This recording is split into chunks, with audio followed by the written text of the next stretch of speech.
राम राम दोस्तों पिछले दिनों दिल्ली विधानसभा में 3 दिवसीय विशेष सत्र का आयोजन किया गया था, जिसमें केजरीवाल मोदी सरकार पर जमकर बरसे। उन्होंने मणिपुर के मुद्दे पर मोदी सरकार को घेरा, दिल्ली सेवा बिल पर अपनी भड़ास निकाली और जिस तरह के शब्दों का इस्तेमाल सीएम केजरीवाल ने किया, उसको लेकर अब कई तरह के सवाल खड़े हो रहे हैं। विधानसभा में अरविंद केजरीवाल ने कहा कि दुनिया में कोई माई का लाल पैदा नहीं हुआ जो केजरीवाल को झुका दे या तोड़ दे। मणिपुर के मामले में भारत की दुनिया भर में थू थू हुई है। प्रधानमंत्री एक नया रथ लेकर निकले हैं, उसमें 3 रथ हैं, ईडी, सीबीआई और कैश। पीएम मोदी का घोड़ा दिल्ली वालों ने रोक दिया है। इस तरह के कई लंबे चौड़े बयान अरविंद केजरीवाल की तरफ से सामने आए, तो आखिर 3 दिनों का स्पेशल असेंबली सेशन बुलाने की जरूरत उनको क्यों पड़ी? आज इसी सवाल पर चर्चा करेंगे इस वीडियो में। तो दोस्तों, यह जो विपक्षियों का गठबंधन है INDIA, इसके माइग्रेन यानी सर दर्द अरविंद केजरीवाल ने 3 दिनों में जो काम किया, उससे गठबंधन के सारे लोग परेशान हैं कि ये करना क्या चाहते हैं। जिन लोगों को समझ में नहीं आ रहा, उन्हें विशुद्ध और सरल शब्दों में जानना है, तो इन 3 दिनों में दिल्ली के सीएम ने विधानसभा में ताल ठोक कर ऐलान किया है कि मैं ही पीएम बनने लायक हूँ। भाड़ में जाए राहुल गांधी, ममता, नीतीश कुमार, लालू और उसका लाल, क्योंकि सिर्फ और सिर्फ मैं ही हूँ और कोई माई का लाल मुझे झुका नहीं सकता। दोस्तों, अब आपको तय करना है कि क्या यह भाषा पढ़े लिखे लोगों की भाषा है, माई का लाल नहीं हुआ, दूध पिया है, मैदान में आकर मुझे बताएं, वगैरह वगैरह। इस तरह की बातें तो कौन करता है, सभी जानते हैं।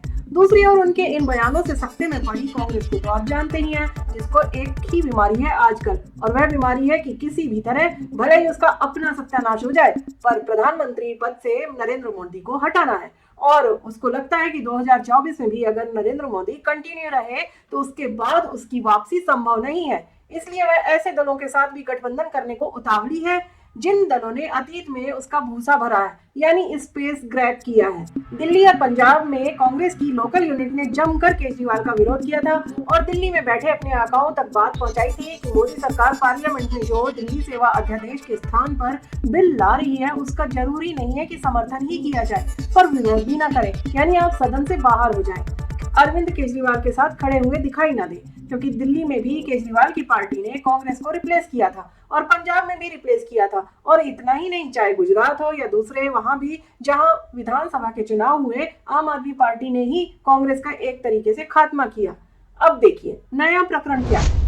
अरविंद केजरीवाल भी जो उस डॉट गठबंधन के सदस्य हैं, बिहार और कर्नाटक की राजधानियों में 2 बैठकें अब तक हुई, पटना और बेंगलुरु में, वहां अरविंद केजरीवाल मौजूद थे।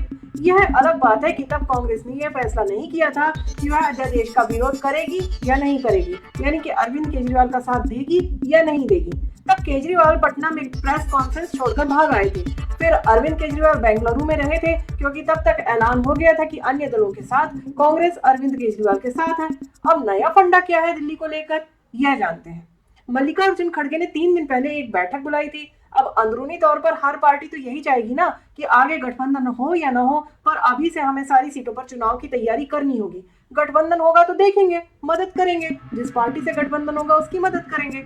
उस बैठक में जो तय हुआ वह यह तय हुआ कि दिल्ली की तैयारी शुरू करनी है।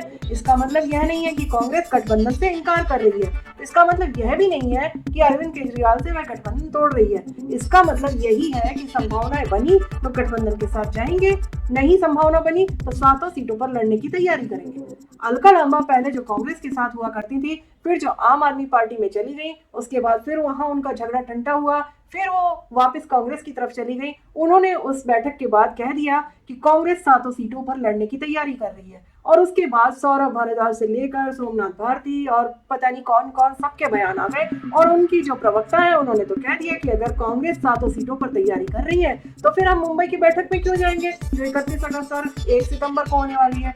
ये तो टाइम बर्बाद करना है।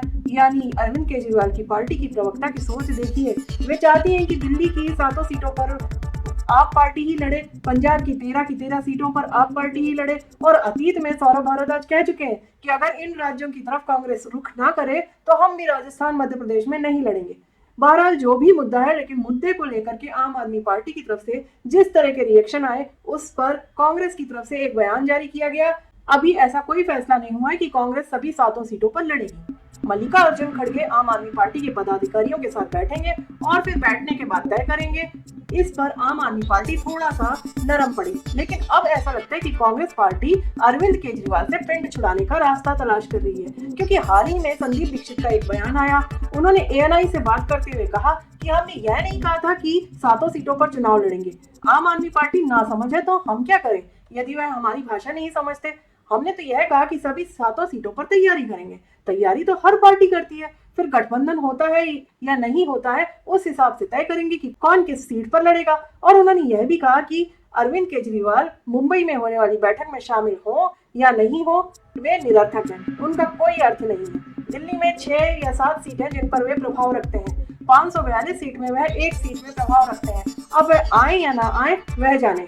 तो इससे साफ है कि केजरीवाल ने जो विधानसभा में 3 दिन दिल्ली की समस्याओं को अनदेखा करते हुए तांडव मचाया, वह कांग्रेस और आप के बीच पड़ी गांठ का साइड इफेक्ट है। उनको डॉट गठबंधन की ओर से मिले धोखे और मोदी सरकार से मिले मार की खींच कहीं ना कहीं तो दिखानी ही थी, तो उसके लिए फिर जनता के पैसों का दुरुपयोग करते हुए विधानसभा में ताव दिखाने लगे। इसी के साथ मैं लेती हूँ विराम और दोस्तों आपको कहती हूँ राम राम। वीडियो में अंत तक बने रहने के लिए आपका धन्यवाद। इस वीडियो को शेयर करने के साथ चैनल को सब्सक्राइब करना मत भूलिएगा।